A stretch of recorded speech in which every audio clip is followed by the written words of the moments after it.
Welcome to Stars and Swords. I'm Alistair Stevens. Tonight we leave London behind. I turn off my monitor here so that you are not hearing the feedback from my broadcast system through my broadcast system, which would be unpleasant for all of us, I'm sure. Tonight, as I say, we leave London behind. We get sick in Somerset for a while. We learn the truth from Willoughby and settle everything in a very satisfactory manner as we come here toward the end of the 11th unit of Stars and Swords, looking at Jane Austen's 1811 novel Sense and Sensibility. I have had so much fun discussing this book over the course of the last 6 weeks. And I, noted finder of silver linings that I am very happy to announce that, of course, this unit isn't quite over. We have some unfinished business, namely 2 bonus episodes, which I still have not yet recorded. One looking at the Andrew Davis 3-part BBC adaptation of Sense and Sensibility. The other at the significantly more famous, but I will say, very pleasantly, only slightly more successful 1995 Ang Lee adaptation, the Emma Thompson adaptation. We will be talking about both of those. I say we because I am inviting my esteemed partner, Elizabeth, onto the bonus episodes to discuss those that TV series and that film in some depth. It's going to be a really fun discussion, a fun pair of discussions, I'm sure. Coming up very soon over on the Patreon, patreon.com/nextword will get you access to that. And if you are listening to this podcast after the fact, if you are watching this podcast after the fact on YouTube, then head on over to patreon.com/nextword, sign up for free, and you'll get every week the emails containing the links to these live sessions so that you can come and hang out in the chat and ask questions and be a part of the ongoing process of discovery, be a part of this machine that produces independent, ad-free criticism and media literacy, things which the world needs now more than ever. Before we get into the specifics of our last reading, that's chapters 7 to 14 of Volume 3, or if you don't have the volumized version of Sense and Sensibility, which I guess from the correspondence that I've received over the course of this unit, basically no one has. If you don't have the volumized version, this is chapter 42 all the way to the end of the book. And before we get to all of that, I want to return to the subject of Austen's carefully, impeccably composed chronology of events, because this is really where that careful orchestration, that careful planning pays out. It is here in the final movement of the story that we're really given an enormous insight into how carefully plotted and planned this entire novel was. And it really is nothing less, I think, than a masterclass in naturalistic detail. For example, we are given the distances involved here at the end of the story, right? We're given the geographical layout. We're given the relative positions of London and Barton and Cleveland, obviously, and Comagna too. And we're given these through the prism of Marianne's own suffering, Marianne's own emotional journey through the end of the book. And then when those things need to pay off logistically, we already have them. They're already there. They've already been granted to us, delivered to us. It's beautifully, beautifully done. And I guess I want to also emphasize my own, my recanting, I suppose, of my previous assertion that I was not convinced by the argument that Sense and Sensibility was originally fully epistolary in its form. I guess I'm still not convinced that it was fully epistolary, right? I think there's maybe a little wiggle room there, but I am convinced through the structure of the story that it could honestly have worked almost as well as an epistolary novel just by folding in largely Mrs. Dashwood, but a few other incidental characters for some of the other conversations that we get. The one that really struck me this time in this week's reading is that this must be the 3rd time in the book that John Dashwood has just shown up for a conversation that, this meeting could have been an email. This conversation could have been a letter. And I think that it perhaps originally was. I'm indebted in my understanding of that, as I mentioned before, to the scholarship of Ellen Moody and her excellent calendar for Sense and Sensibility, which I will link to again in the show notes. It's a really invaluable resource if you're interested in thinking more deeply about what is happening under the surface, under the hood of this particular story. So I do want to take a second here just to gloss the position in the timeline in which we find ourselves as we begin this week's reading. The Miss Dashwoods have been in London since the very first week of the year, and they depart from London in the first week of April, probably the 2nd of April. It takes them one day to reach Somerset, that's to the northeast of Devonshire, and another day to reach the Cleveland estate proper. It is the 8th then when Marianne first has her cold, though she is in denial about it for 2 more days. And it's the 11th before Mr. Harris, the apothecary, is called. This is when Charlotte Palmer takes her newborn baby away from Cleveland for fear of infection. And it isn't until the 16th that Marianne begins to recover, and then, well, everything happens. First Willoughby, then Brandon and Mrs. Dashwood come to Cleveland. And that period, the duration of that period, really makes for an oppressive, fearful atmosphere in which Elinor is our only real POV character. And this section of the book, for all that we are in many ways just kind of paying out on the promises that we made earlier, right? We are cashing out the investments that we have already made in this narrative. We're going to get the last couple of plot twists, and then we're going to get our happy ever afters. That's basically how it's going to play out.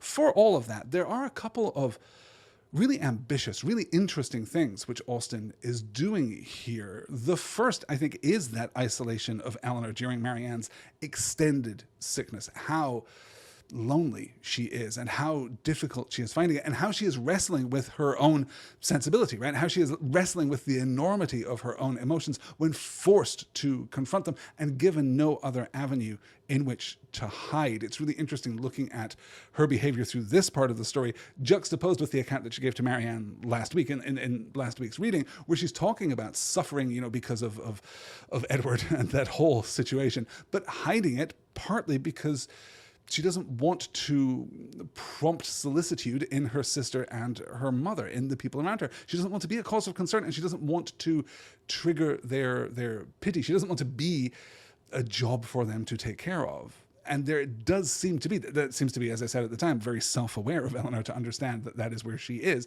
But also there does seem to be a kind of a quality of self-preservation. She's focusing on the work. She's externalizing her kind of focus and being responsible to the people around her so that she doesn't have to be responsible to herself. And here in this moment, when what little she can do for Marianne is already being done, we see her start to spiral a little bit. So that's one of the ways in which this is a particularly interesting reading. One of the others, we have a few things to talk about tonight, but one of the others is the extended dialogue that we get from Thomas the servant, with the last great kind of zag of the novel, right? The last great plot twist of the novel being introduced in that moment. We'll talk a little more about that when we get there, but it is sufficient, I think, for right now to observe that Austen is not in any way resting on her laurels here at the end of the book. You could finish this book up in half the number of chapters that we're going to cover tonight. I don't necessarily think that you need to land all of these stories as precisely, as carefully, as fully as Austen lands them. And goodness knows, many lesser authors through the years have absolutely taken the easier path and landed stories very much like this in a much more trite and superficial kind of way. But Austen really still here goes the extra mile. As I say, the investment has been made and is now ready to cash out, but there's still work to be done. There's still story to be told. And I yield to no one in my admiration of Austen's care, her ability to keep these plots moving, but also provide us this depth of characterization. This is, more than any other part of the book, a triumph of characterization. We get the best Elinor, we get the best Marianne, we get a fantastic sequence with Willoughby, which I'm sure you're all impatiently looking forward to. We get some good Brandon, although he's largely off to the side, and we even get, well, we come perilously close to kind of rehabilitating Edward and making him worthy of Elinor. I'm not completely sure that we get there in the end, but we'll talk more about that when we get there. For now, let's maybe get into our first slide with Marianne missing her home here after we've arrived at Cleveland. Poor Marianne, languid and low from the nature of her malady and feeling herself universally ill, could no longer hope that tomorrow would find her recovered. And the idea of what tomorrow would have produced but for this unlucky illness made every ailment more severe. For on that day they were to have begun their journey home, and attended the whole way by a servant of Mrs. Jennings, were to have taken their mother by surprise on the following forenoon. The little that she said was all in lamentation of this inevitable day, though Elinor tried to raise her spirits and make her believe, as she then really believed herself, that it would be a very short one. The positioning of Marianne as we leave London behind and then come into Somersetshire, as it is called, as it would have been referred to across the board at the time, now usually contracted to Somerset. The positioning of Marianne's emotional state as she is dealing with both those things in her life which are immediately relevant to her, right? The positioning of her home at Barton, the absence of her mother, the presence of her sister, her long and by now somewhat worn relationship with Mrs. Jennings, Willoughby out there on the horizon, of course, but also her natural predilection for romanticism. She's already kind of romanticizing her time in London before she even leaves London. She's certainly romanticizing Barton before she is back there. There's a degree of Marianne in conflict with Marianne, which is not, I think, accidental. This is generative of what we will see from Marianne later. This is already, I think, priming the pump for her new, well, I hesitate to say self-awareness, because it is not a full and complete self-awareness, at least as it is delivered initially to us, right? She is first going to swing far too far in the other direction and then swing all the way back. But for now, we are witnessing, I think, a process of education, a kind of forcible education for Marianne, as she is in conflict with these different kinds of big feelings, right? The immediate romantic big feelings of those who are predisposed to that kind of romanticism, which we discussed on a previous show, and a different kind of immediate romanticism anchored in Marianne's own experience of both the country and of London, of love and of heartbreak. So, as I say, we open this chapter with Marianne falling ill, denying it for as long as she can, then seeming to worsen. Mr. Harris is called. It seems that Marianne is recovering, only for her to get much, much worse.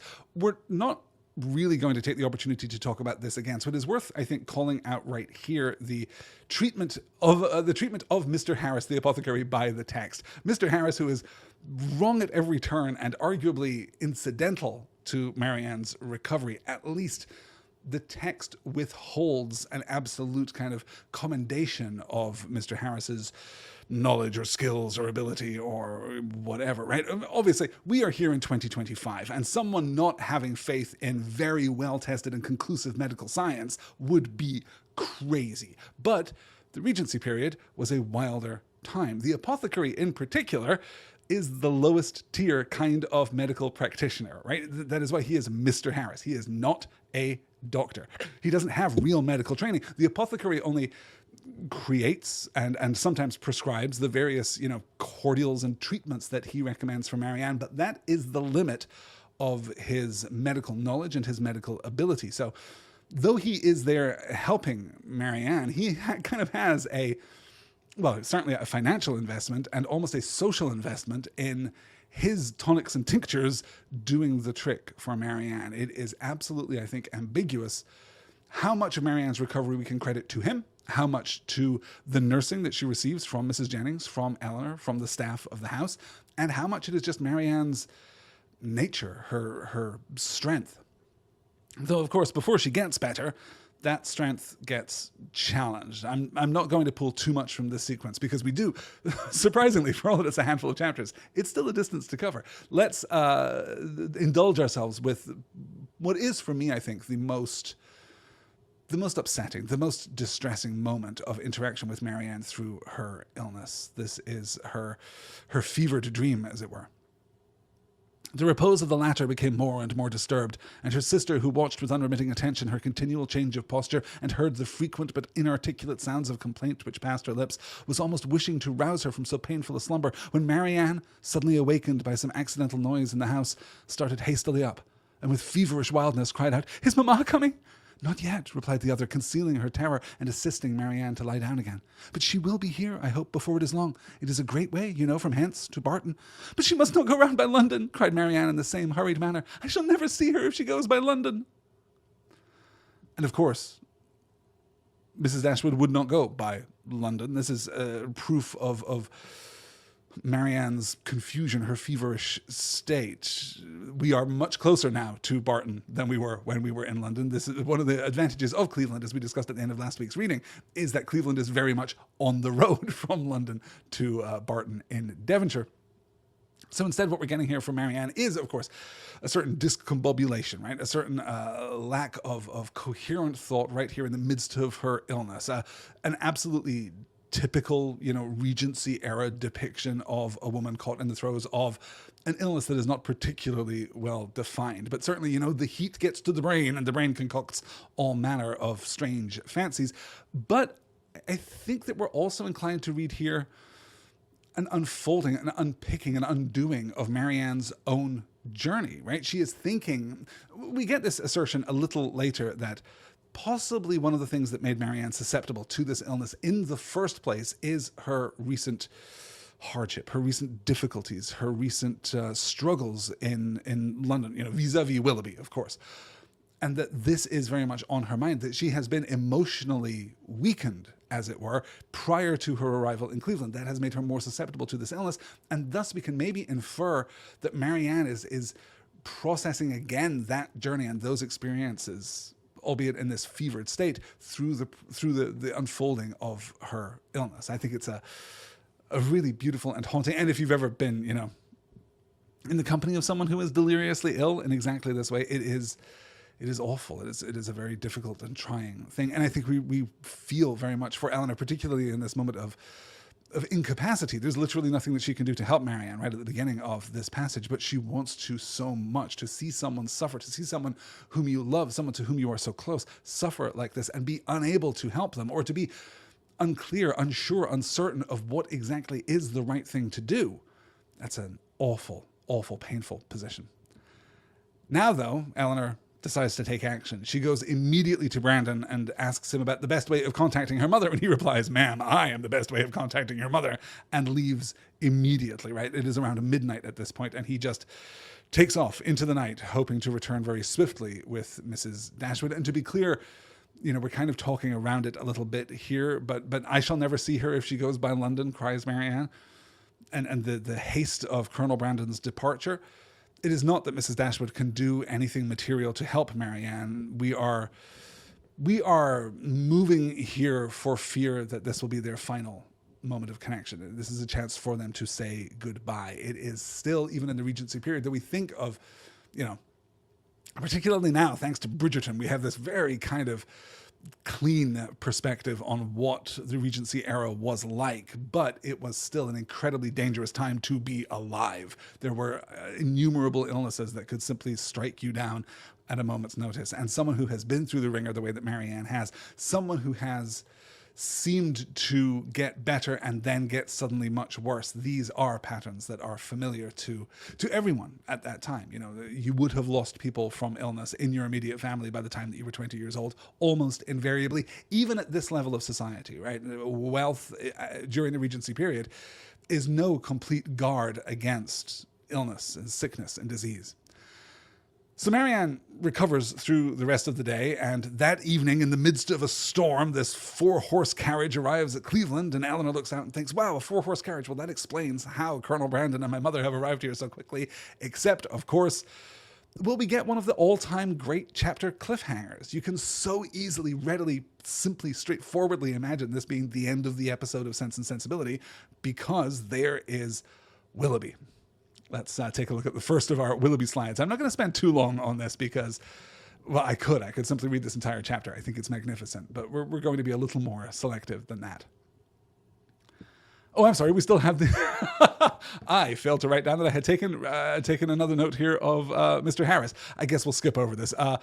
Mr. Harris comes again, and we continue to emphasize how dire Marianne's situation is. Let's push on to find the Willoughby slide, shall we? Here we are. "Your sister," said he with abruptness, a moment afterwards, "is out of danger. I heard it from the servant. God be praised. But is it true? Is it really true?" Elinor would not speak. He repeated the inquiry with yet greater eagerness. "For God's sake, tell me, is she out of danger or is she not?" "We hope she is." He rose up and walked across the room. "Had I known as much half an hour ago. But since I am here," speaking with a forced vivacity as he returned to his seat, "what does it signify? For once, Miss Dashwood, it will be the last time, perhaps. Let us be cheerful together. I am in a fine mood for gaiety. Tell me honesty," a deeper glow overspreading his cheeks. "Do you think me most a knave or a fool?" Elinor looked at him with greater astonishment than ever.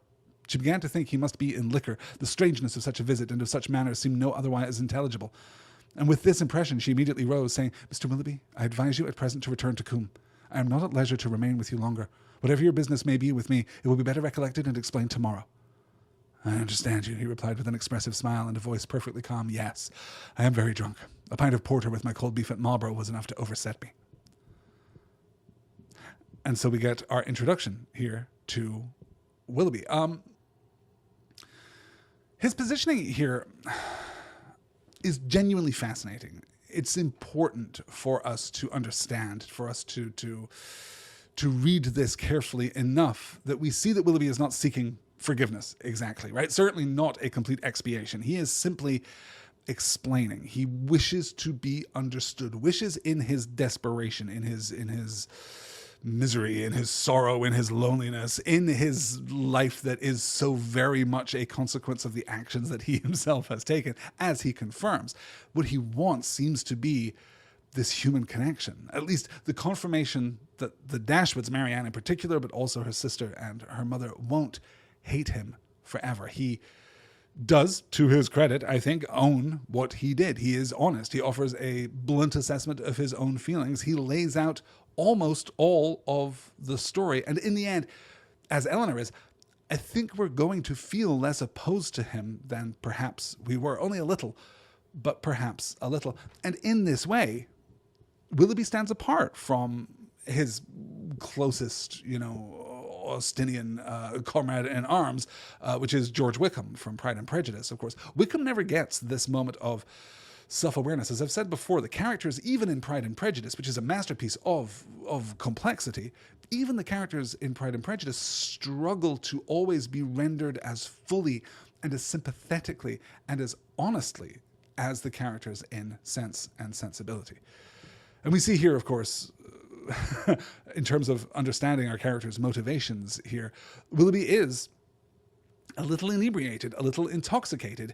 He's not going to behave in this fashion through the rest of the conversation. He's going to regain his composure quite fully and very quickly, but we need this measure of raggedness right here in his introduction in order to justify this ambiguous approach to Elinor. It isn't at all clear what it is that he wants, though I should note that when we're talking about his violence in the book, we're not talking about physical violence. There does not seem to be an intimated threat of physical violence here toward Elinor. It is the violence of his speech. He is rude and unmannered. He is not the gentleman who she knew previously. This is something far fiercer. And as he confirms, yes, I am very drunk. A pint of porter with my cold beef at Marlborough was enough to overset me. The porter, just like a dark working class beer, which Willoughby, we might speculate, would be rather unaccustomed to. And then we're told later that is the only pause that he has had all day, and it was 10 minutes. He downed a pint in 10 minutes and then got back in the carriage to race here to Cleveland upon receiving the news of Marianne's discomfiture. And that is, that's going to knock you around a little bit. That's certainly going to set you up for a tough evening bouncing around in a 4-horse coach, and certainly perhaps leave you a little less civil than you ought to be when you are here introduced again to the sister of the woman to whom you were so closely connected. Let's move into another part of his explanation here. I have pulled a few slides for all of this, but first we have to talk about why he left so abruptly and what exactly happened. Mrs. Smith had somehow or other been informed, I imagine by some distant relation whose interest it was to deprive me of her favor, of an affair, a connection. But I need not explain myself further, he added, looking at her with heightened color and an inquiring eye. Your particular intimacy. You've probably heard the whole story long ago. I have, returned Elinor, colouring likewise, and hardening her heart anew against any compassion for him. I have heard it all. And how you'll explain away any part of your guilt in that dreadful business, I confess, is beyond my comprehension. Remember, cried Willoughby, from whom you received the account. Could it be an impartial one? I acknowledge that her situation and her character ought to have been respected by me. I do not mean to justify myself, but at the same time cannot leave you to suppose that I have nothing to urge, that because she was injured, she was irreproachable, and because I was a libertine, she must be a saint. If the violence of her passions, the weakness of her understanding, I do not mean, however, to defend myself. Her affection for me deserved better treatment, and I often, with great self-reproach, recall the tenderness which, for a very short time, had the power of creating any return. I heartily wish it had never been. But I have injured more than herself, and I have injured one whose affection for me, may I say it, was scarcely less warm than hers, and whose mind, Oh, how infinitely superior.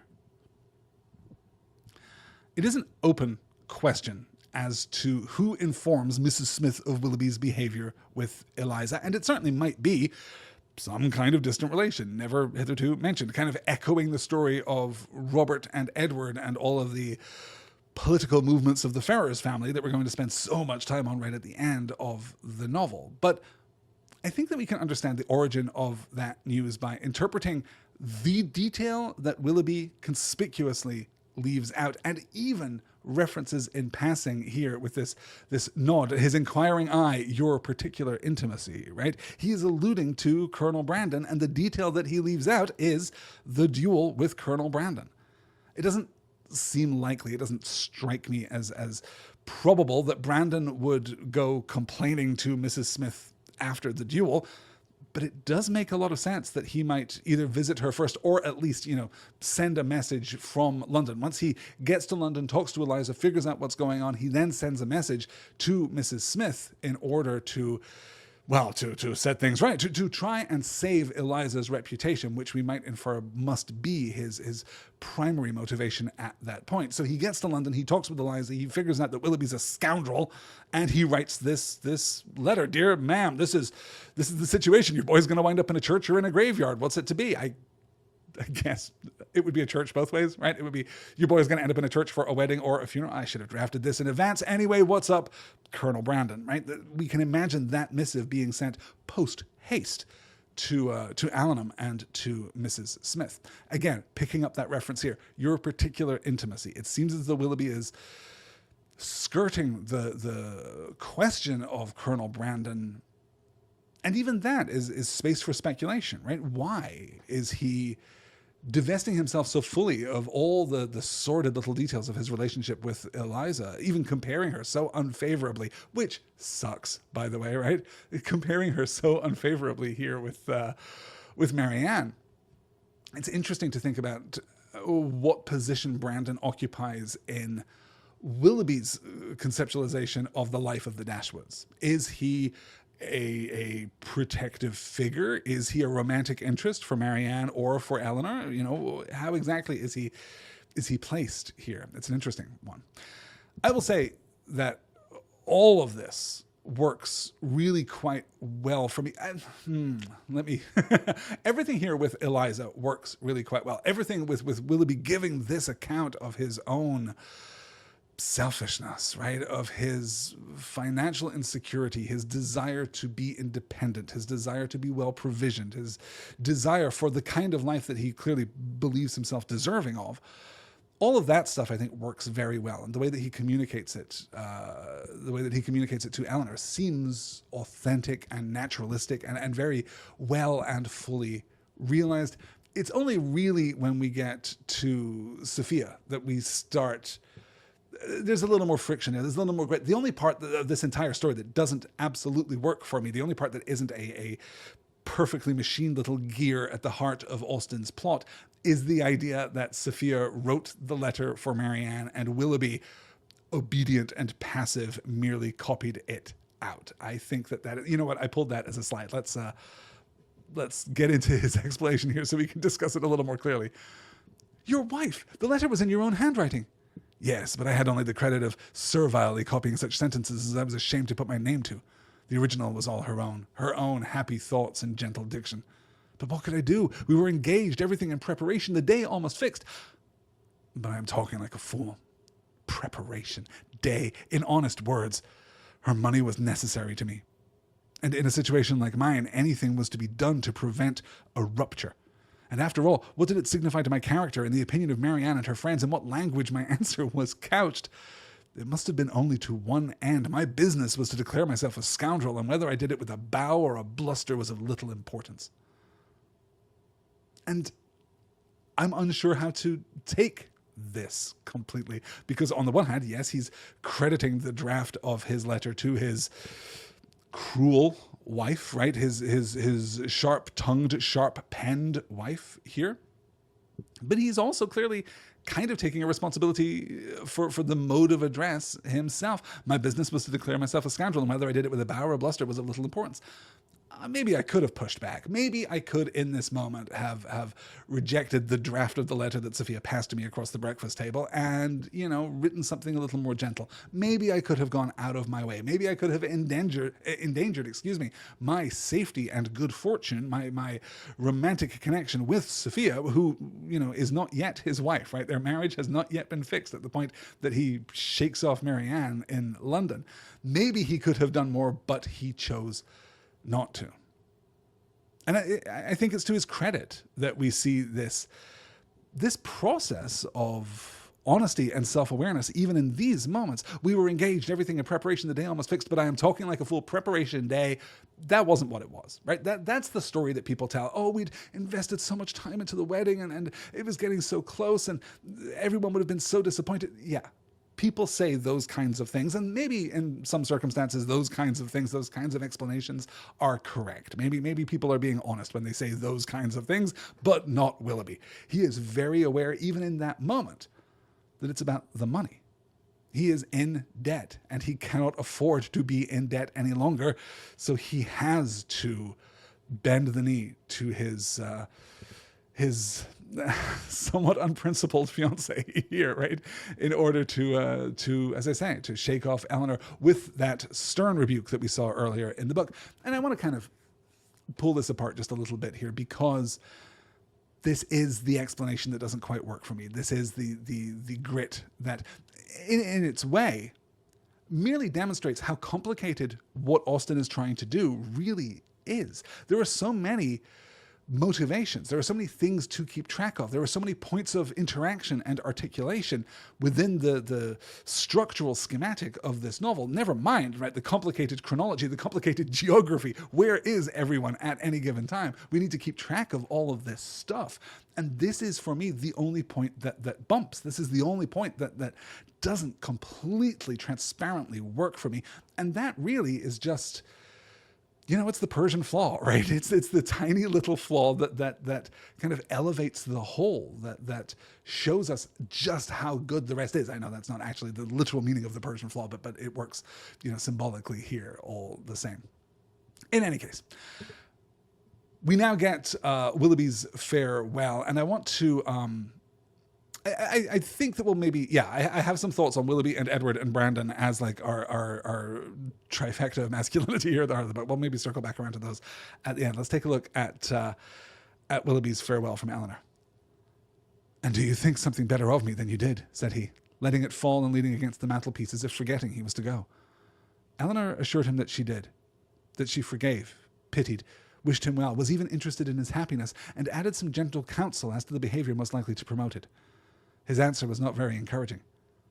"As to that," said he, "I must rub through the world as well as I can. Domestic happiness is out of the question. If, however, I am allowed to think that you and yours feel an interest in my fate and actions, it may be the means, it may put me on my guard. At least it will be something to live for. Marianne, to be sure, is lost to me forever. Were I even by any blessed chance at liberty again..." Elinor stopped him with a reproof. "Well," he replied, "once more, goodbye. I shall now away and live in dread of one event." "What do you mean?" "Your sister's marriage." And lest we think that Willoughby is corrected, lest we think that Willoughby has undergone some process of redemption, that he is a better man now than he was. Well, perhaps he is a better man now than he was, but by God, he's not a good man yet. He's still got a ways to go. I think there's something very beautiful in this idea that he has been here, as I say, not to really chase forgiveness per se, but to get this idea of human connection, right? If I am allowed to think that you and yours feel an interest in my fate and actions, if there's a connection here between Willoughby and the Dashwoods, even if it's never realized, even if it's never full, even if on a cold night he can look to the fire and think of them and imagine that somewhere they're looking at the fire thinking of him, that might be enough. It may be the means. It may put me on my guard. It might keep me on the straight and narrow. And if it's not that, then at least it will be something to live for, which is not perhaps, completely psychologically healthy. The lengths that men will go to prevent to resist the lure of therapy were as enormous in the Regency period as they are today. But there is something there, and it is something It is something of Marianne's sensibility, right? If I'm going to suffer, then I will throw myself into the suffering, for that is the realest and truest ways. In its way, Willoughby has the inversion of the kind of pressured transformation that Marianne is about to have. Unlike Marianne, Willoughby will never kind of grow out of that, will never moderate that, will never have the wisdom and the comfort and the care of others to inspire him to balance more fully sense and sensibility. Instead, he's going to be in this tortured romantic position for an unknowable future. But even then, even as he's expressing this, right, if you guys just think of me occasionally, it might make me a better man.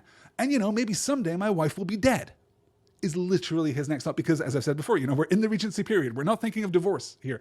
That is not a possibility. That is not on the horizon. When he thinks, were I even by any blessed chance at liberty again? And of course, Elinor reproves him for that. Combining, if nothing else, right, the idea that the death of his wife would be a blessed event, that there's some really terrible husbanding happening here from Willoughby. And he realizes it, right? Well, once more, goodbye. I shall now go away and live in dread of one event.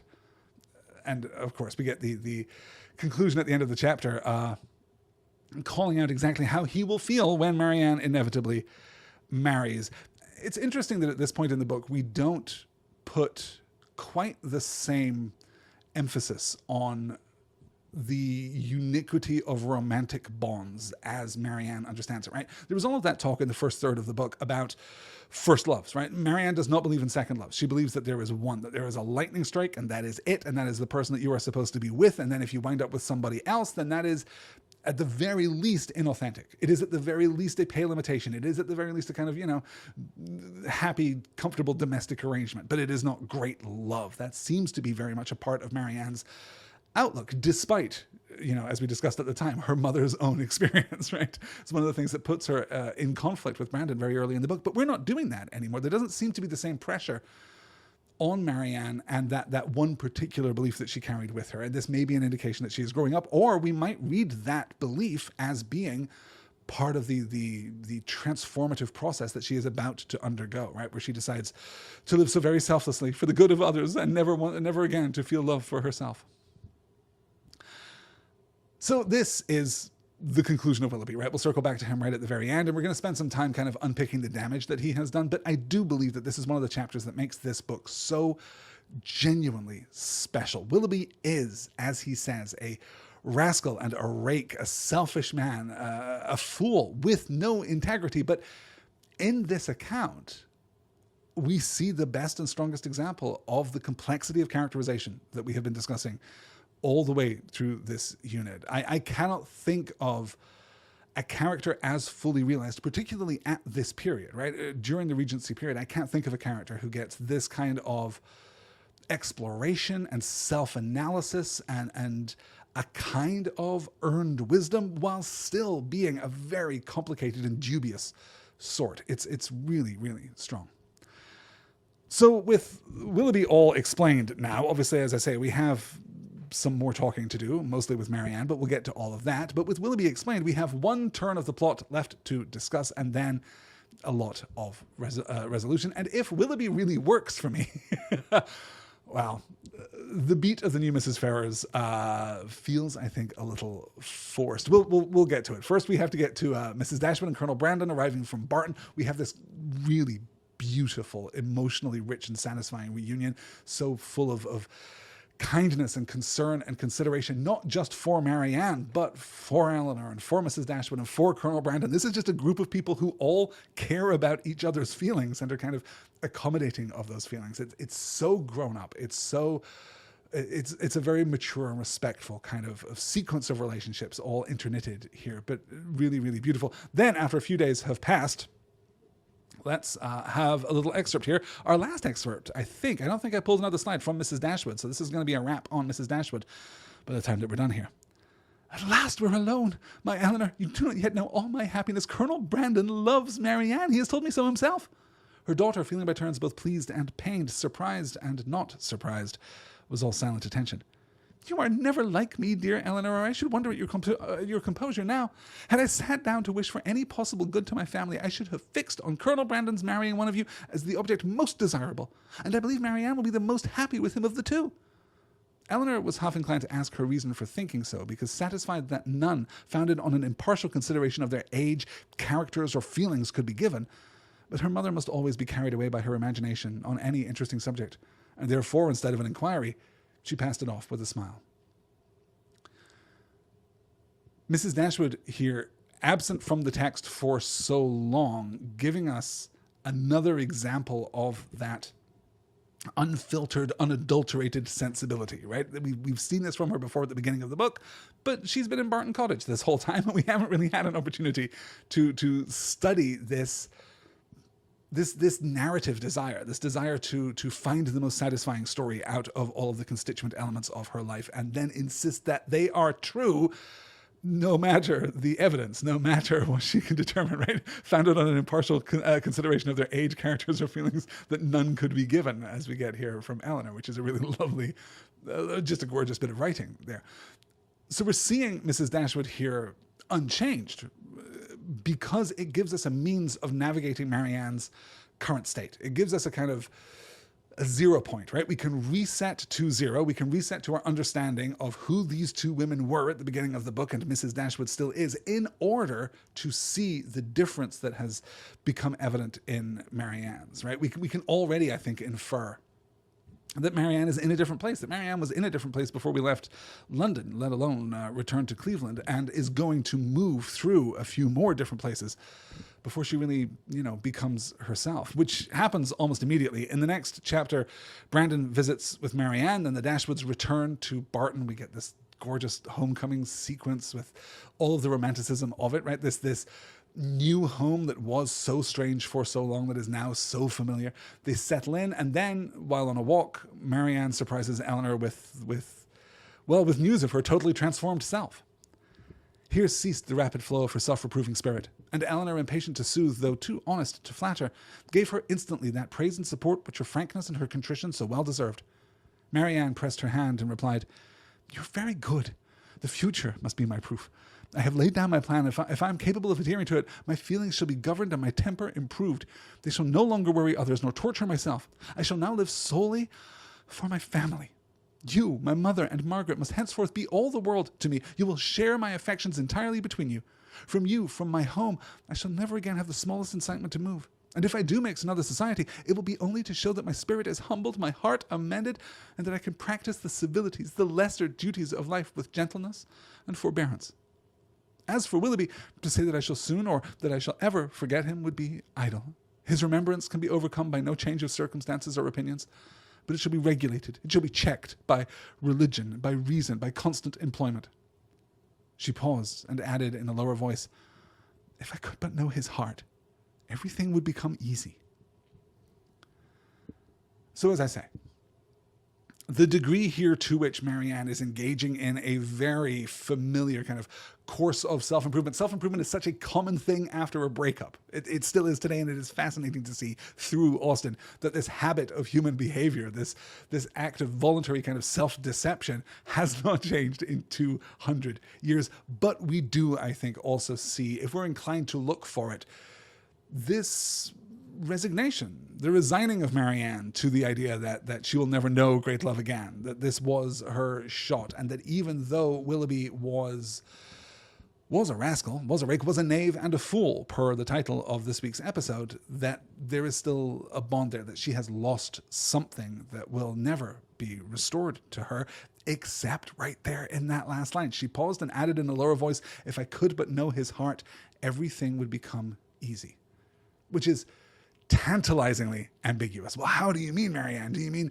if you knew that he loved you, things would be easy? If you knew that he never loved you, things would be easy? Do you mean either of these things? Are you just interested in the truth now? Because if you're interested in the truth, rather than the answer that you want, rather than the answer that will fit the kind of narrative that your mother would be desperate to put in place right now, if what you want is the truth, then maybe you are already open to the idea that you can heal, that you can move past this, that your sensibility will come through unscathed, right? And I love so much the way that we combine those two ideas, right? The love that Marianne felt for Willoughby through all of the pain and the suffering of London, through the agonies of her illness at Cleveland, through her return home, that love is inseparable from her romanticism. That they are kind of one and the same thing. Her appreciation of the natural world, of natural beauty, her movement to great feeling, and her love for Willoughby are perhaps in this moment, as far as Marianne is concerned, and I'm hedging that very clearly, like as much as I possibly can, that they are one and the same thing.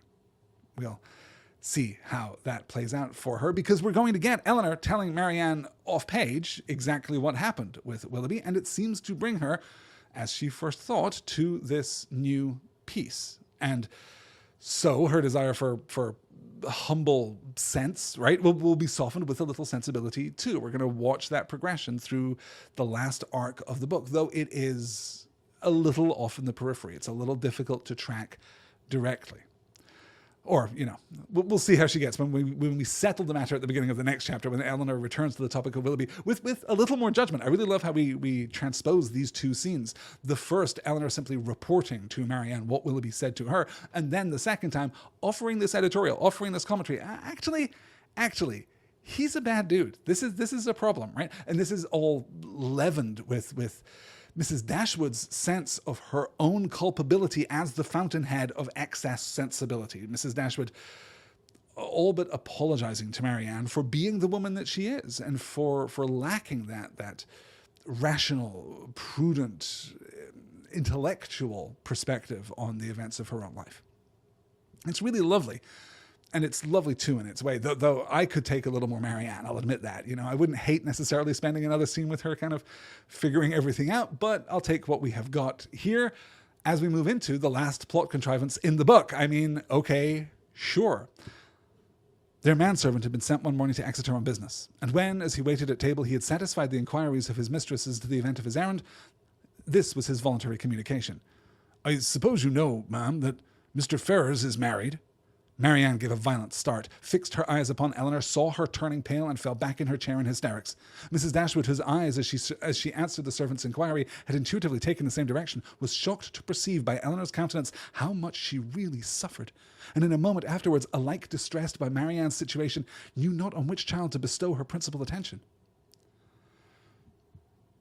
The idea here that the enormity of Elinor's feelings, right? Elinor being so stricken by news of, as she believes in this moment, Edward's marriage, absolutely mirrors what Willoughby was saying at the end of their conversation about the news of Marianne's wedding, should that someday come, right? Should she someday be married, it will be a fresh blow to Willoughby, even though he has already, to some extent at least, settled the affairs of his heart as far as Marianne is concerned. And so we see here, Elinor has been actively working on putting Edward in the past. She doesn't want to think about him. She doesn't want to deal with him. She does not want to go and see his new house.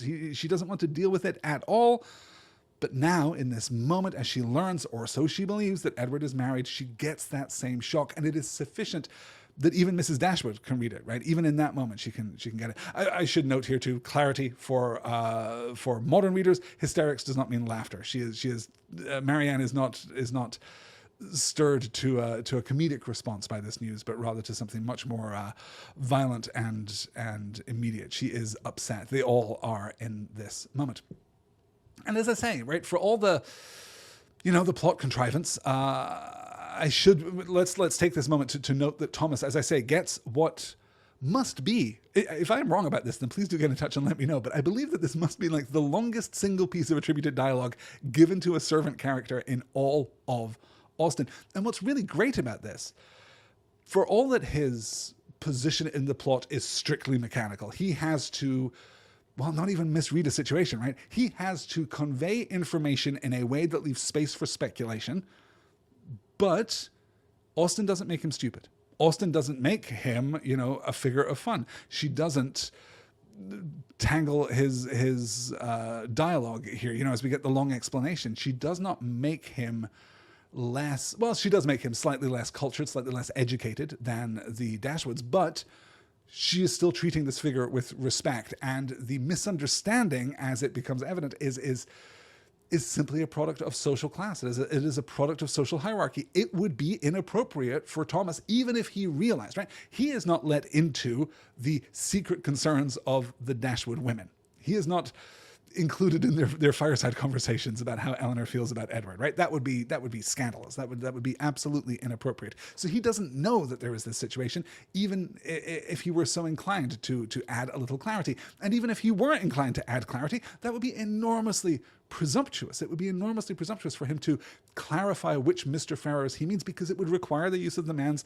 first name, which would be, not like a fireable offense or anything like that, but it would not be done. It would not be appropriate, because it would, by implication, be offering commentary on things which Thomas is not included in, things which are outside of his relationship with the family.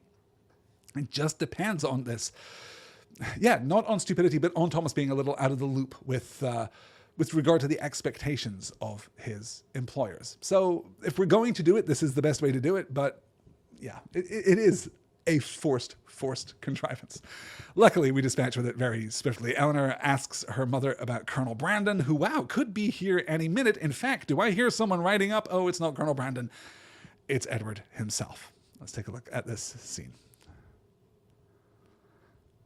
Elinor, resolving to exert herself, though fearing the sound of her own voice, now said, "Is Mrs. Ferrers at Longstaple?" "At Longstaple?" he replied with an air of surprise. "No, my mother is in town." "I meant," said Elinor, taking up some work from the table, "to inquire after Mrs. Edward Ferrers." She dared not look up, but her mother and Marianne both turned their eyes on him. He coloured, seemed perplexed, looked doubtingly, and after some hesitation said, "Perhaps you mean my brother. You mean Mrs. Robert Ferrers." "Mrs. Robert Ferrers," was repeated by Marianne and her mother in an accent of the utmost amazement, and though Elinor could not speak, even her eyes were fixed on him with that same impatient wonder. He rose from his seat and walked to the window, apparently from not knowing what to do, took up a pair of scissors that lay there, and while spoiling both them and their sheath by cutting the latter to pieces as he spoke, said in an unhurried voice, "Perhaps you do not know. You may have not heard that my brother is lately married to the youngest, to Miss Lucy Steele." I love fervently the characterization of Edward being a fidget, that he gets up, he walks over, he takes the scissors out of their little leather sheath, and as if to test their efficacy, cuts apart the sheath. Like, it's such a brilliantly observed little bit of so human characterization. So this is it. This is the reveal. The awful people ended up together. It's going to be the better part of 100 years. It's 1895 when Oscar Wilde writes The Importance of Being Earnest and tells us with some assurance that the good ended happily and the bad unhappily. That is what fiction means. And here we get this last turn, this last pivot, this last, ta-da with jazz hands from Austen. And that's the story. Because it turns out, to his credit, that Edward came to Barton expressly to ask Elinor to marry him. And I stress to his credit because, well, he's a difficult figure. I described him very casually in an earlier episode as being kind of a loser, and I wasn't really thinking through his characterization at that point, I will confess. That was more of a knee-jerk emotional reaction to the man. But having considered it more fully, moving through this book, the problem with Edward is a lack of agency. The problem with Edward is a lack of protagonism. Almost everything that happens to Edward in the course of this book happens to Edward. He takes very few actions, makes very few decisions. He is all but buoyed along by more powerful characters in the book. He is called away by his previous commitment to Lucy Steele, which is really, we might speculate at this point in particular, kind of a product of her own manipulation. That this is something that she has engineered. And in the end, after being kind of bounced around all through the course of the story, his story ends the way it does because his brother wants to hook up with his fiancée, and Brandon wants to give him a job to please Elinor, and Edward is not decisive, is not active. Even Willoughby, right? Willoughby is responsible for whatever small peace and redemption he might have at the end of the book. Whatever is good about Willoughby's life at the end kind of is a product of Willoughby's own action, his own humility here in the third act of the book. Brandon is responsible for his own happiness, and hey, the happiness of most everyone else in the book, too. He's very active in terms of his contribution to the plot, and Edward isn't. And I don't think it's necessarily fair then to condemn him as being, kind of a loser, but I do think that there's a legitimate reading of this book that can be somewhat frustrated or unmoved by Edward, that could wish that Edward were more vibrant on the page, were more active, were more capable of securing the really capital happiness, which is going to be his in very short order, right? He ends up with the job that he wants and the girl that he wants, and he does very little to deserve those things, besides, I guess, being just a decent dude. But it is true that everything works out very neatly, almost by a product of circumstance here. So this, as I say, is to Edward's credit, that one of the actions that he unambiguously takes when he finds out that his fiancée has run off with his brother and they are now married, and God, they deserve each other, the first thing that he does is come expressly to Barton and ask Elinor to marry him. She agrees, though obviously it's basically a technicality at this point, and we begin to put all of these characters in their final resting positions here at the end of the book. We start to work through their happy ever afters. We do take a moment to clear up some outstanding questions about Robert and Lucy, which I really love here. Lucy's marriage, the unceasing and reasonable wonder among them all, formed, of course, one of the earliest discussions of the lovers, and Elinor's particular knowledge of each party made it appear to her in every view as one of the most extraordinary and unaccountable circumstances she had ever heard. How they could be thrown together, and by what attraction Robert could be drawn on to marry a girl of whose beauty she had herself heard him speak without any admiration, a girl too already engaged to his brother, and on whose account that brother had been thrown off by his family. It was beyond her comprehension to make it out. To her heart it was a delightful affair. To her imagination it was even a ridiculous one. But to her judgment, her reason, it was completely a puzzle. Edward could only attempt an explanation by supposing that perhaps at first accidentally meeting, the vanity of the one had been so worked on by the flattery of the other as to lead by degrees to all the rest. Elinor remembered what Robert had told her in Harley Street, of his opinion of what his own mediation in his brother's affairs might have done if applied to in time. She repeated it to Edward. That was exactly like Robert, was his immediate observation. And that, he presently added, might perhaps be in his head when the acquaintance between them first began, and Lucy, perhaps at first, might think only of procuring his good offices in my favour. Other designs might afterwards arise. And it may be that both Edward and Elinor are being too kind here, because as in the case of Willoughby, when we note the thing which is not expressed out loud, here it's very tempting to read the other moving piece, to read the other constituent factor, which is, in the first place, Edward's inheritance, and then in the second, Robert's inheritance. That Lucy, who has demonstrated herself, albeit in a fairly cordial kind of way, to be extremely selfish and extremely self-regarding at the very least, well, now has the opportunity to switch her affection from the brother who will inherit to the brother who will inherit after Edward's trouble with his family. Again, we get Lucy's letter in just a moment with all of its selfish awfulness, and then Edward walks us through the entire plot, and I am now realizing that I am basically at time. So let us wrap up. We have, 2 slides left. Let's see where we are here and what we can do to close out Sense and Sensibility. About 4 days after Edward's arrival, Colonel Brandon appeared to complete Mrs. Dashwood's satisfaction and to give her the dignity of having, for the first time since her living at Barton, more company with her than her house would hold. Edward was allowed to retain the privilege of first comer, and Colonel Brandon, therefore, walked every night to his old quarters at the park, from whence he usually returned in the morning, early enough to interrupt the lovers' first tete-a-tete before breakfast. A 3 weeks' residence at Delaford, where, in his evening hours at least, he had little to do but to calculate the disproportion between 36 and 17, brought him to Barton in a temper of mind which needed all the improvement in Marianne's looks, all the kindness in her welcome, and all the encouragement of her mother's language to make it cheerful. Among such friends, however, and such flattery, he did revive. No rumour of Lucy's marriage had yet reached him. He knew nothing of what had passed, and the first hours of his visit were consequently spent in hearing and in wondering.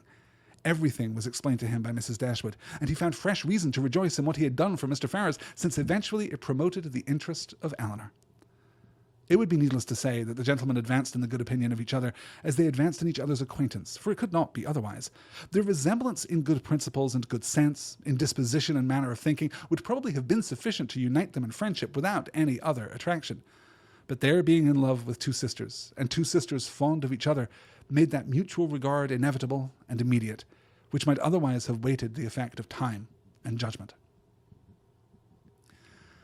So here in the bringing together of these two couples, right? We haven't formalized that yet between Marianne and Brandon, but we'll get to that in just a moment. But here in the bringing together of these two couples, we don't just see the closeness of Elinor and Marianne. We get, for the first time in the book, a modeled fraternal relationship, which is admirable, right? These are the first brothers-in-law, certainly, but brothers nonetheless. These are the first brothers who are good at their jobs. They are good at being men. They are good at being, companionable, the one with the other. They esteem each other very greatly, and they recognize their bond, their unification, because they love the Dashwood sisters. So let's talk about Brandon, because as I said, right, I think in the first episode of this series, this is the largest age gap in all of Austen. This is a very significant age gap, and we are assured here that it has been on Brandon's mind. Not just that he's been thinking about it, but that it has basically convinced him that Willoughby or no Willoughby, there is no hope for him and Marianne, right? He had little to do. 3 weeks residence at Delaford, where in the evening hours at least, he had little to do but to calculate the disproportion between 36 and 17, right? He's aware of the age gap. He is aware of how vast it is, and it puts him in ill spirits. He thinks that there's no hope, right? It brings him to Barton in a temper of mind which needed all of the improvement in Marianne's looks. Not that she is more beautiful than she was before, but rather that she is recovered and restored, that she is healthier than she was before, which again, not that she is more attractive, but that he is relieved. He has drawn comfort from the restoration of her health, right? She is not continuing in illness. She is now healthy. And because he cares about her, that is a good thing. It also takes all the kindness of her welcome and all the encouragement of her mother's language to make it cheerful. There's a moment here, I think, where we have to question whether or not Brandon would have pushed the issue. Would he have been flirting with Marianne? Would he have made love in the Regency sense to Marianne at this time? Would he have wooed her? Would he have asked her to marry him at this point, right? Given that it is now a much more convenient circumstantial turn, we can absolutely be cognizant of the fact that after his arrival, absolutely, right, he was not previously aware of the marriage between Lucy and Edward, which is very important because the fact that he comes here thinking of marrying Marianne, even hopelessly thinking of marrying Marianne, is important because it isn't predicated upon the advancement of his position vis-a-vis Marianne. It is now a much stronger argument for him to say, hey, you should come and marry me. You know why? Because your sister is going to live like just down the road from me. Your sister actually owes her husband's income to me, right? I'm sure Brandon would never put it so bluntly, would never put it so cruelly, but still there is an association there that we don't even have to consider because he arrives with this predisposition, knowing nothing of the marriage. I really love this. He knew nothing of what had passed, and the first hours of his visit were consequently spent in hearing and in wondering, right? A really great. You are not going to believe, my dude, what has happened. Everything has been crazy. Everything was explained to him by Mrs. Dashwood, and he found fresh reason to rejoice in what he had done for Mr. Ferrers, since eventually it promoted the interest of Elinor, which is a little ambiguous. Honestly, I think that what he did in the first place was largely due to a concern for Elinor and his esteem for her. But it is nice now that it offers her material advancement and prospect, as well as just warming her heart and restoring to her a sense of justice in the face of the injustice of the Ferrers family. So, how do we feel about Colonel Brandon and Marianne Dashwood? It is a complicated question. It is not a simple one, particularly superficially. It is to her credit that Austen acknowledges those things which are superficial, right? Acknowledges those things which are immediately problematic, right? Marianne is very aware of the age gap right from the jump. Marianne is very aware that he is stern, that he has had an entire life. Oh, there was a question over on the Next Word Discord about, was it Matt who asked whether or not Colonel Brandon does any soldiering? And the answer, of course, is no, he is retired. He retires upon his inheritance of his estate. So that is when he returns to England and kind of sets down, which is why he is an appropriate match, right? A working officer in the army, still a kind of dubious match, like glamorous, dashing, heroic, but maybe not stable, maybe not safe in the way that Colonel Brandon is very much at this point. So what do we think of the age gap? I mean, for me, given their temperaments, which have been so beautifully demonstrated by Austen through the course of the entire book, right? It is fascinating to me that we begin with Colonel Brandon being established as such a stuffy figure in a flannel waistcoat, no fun, all sobriety, no gaiety about him. But then we demonstrate, not with a large declaration, right? Like some Austen heroes that I could mention. We don't get a big conversation in which he lays out his feelings very plainly. Instead, we get to see it in practice. He feels with enormous power and depth. He feels very, very urgently the needs of the world around him, the woes of those around him, and has a desire to help, right? That is the way in which Brandon balances the sensibility of Marianne and Mrs. Dashwood both. The difference between Brandon and Marianne is that Marianne celebrates the lingering in the feeling of grief or of suffering or of elation. She wants to stay in that feeling because she believes that being in that feeling is something that lends goodness to her. Brandon takes action. And in that way, but crucially that way alone, they are different. It doesn't mean that to modern minds the age gap isn't a little icky. And I'll be completely honest, right? It's much less even the age gap than it is the fact that Eliza is basically the same age as Marianne. If she is younger, it is by a year. They are very, very close together. And we should note too, of course, that it is 2 years here between the settling of things between Elinor and Edward, and then the marriage of Marianne and Brandon. So they have known each other for a long time. They grow in each other's esteem still further. It is an appropriately long engagement. But ultimately, they are at least of like character. And that, in terms of this relationship, might be all that we can hope for, really. Let's wrap up with a last commentary, a study here, if you like, on Marianne herself. Let me call up this slide. Oh, that, in fact, is our schedule for next week. No, that is our schedule from last week. Something very strange has happened to my slides here this evening. I do apologize. Let me come back, and I will try and fix this, because right now it is being almost deliberately antagonistic at this point in the evening. This is our final slide. Forgive me. I'm going to keep the camera up just while I read this because I can't trust this thing to do as it's supposed to do. With such a confederacy against her, with a knowledge so intimate of his goodness, with a conviction of his fond attachment to herself, which at last, though long after it was observable to everybody else, burst on her, what could she do? Marianne Dashwood was born to an extraordinary fate. She was born to discover the falsehood of her own opinions and to counteract by her conduct her most favourite maxims. She was born to overcome an affection formed so late in life as at 17, and with no sentiment superior to strong esteem and lively friendship, voluntary to give her hand to another. And that other, a man who had suffered no less than herself under the event of a former attachment, whom 2 years before she had considered too old to be married, and who still sought the constitutional safeguard of a flannel waistcoat. But so it was. Instead of falling a sacrifice to an irresistible passion, as once she had fondly flattered herself with expecting, instead of remaining even forever with her mother and finding her only pleasures in retirement and study as afterwards in her more calm and sober judgment she had determined on, she found herself at 19 submitting to new attachments, entering on new duties, placed in a new home, a wife, the mistress of a family, and the patroness of a village.